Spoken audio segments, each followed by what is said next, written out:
100 architecture japonaise en 100 jours, jour numéro 5. Aujourd'hui, on est au musée Taro Okamoto à Tokyo.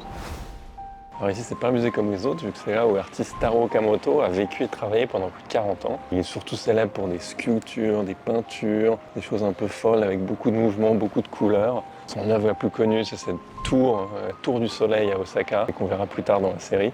Ah, donc la maison a été construite par Junzo Sakakura en 1954.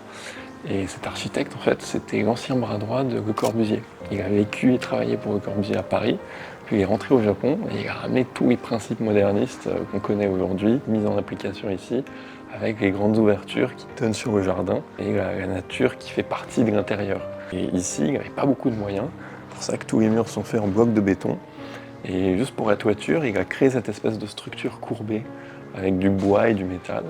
Donc c'est très malin, c'est une structure très légère et ça donne une forme organique. Comme ça correspond à l'artiste. Et ouais, le bâtiment est resté intact et vraiment dans son jus depuis 3 décennies.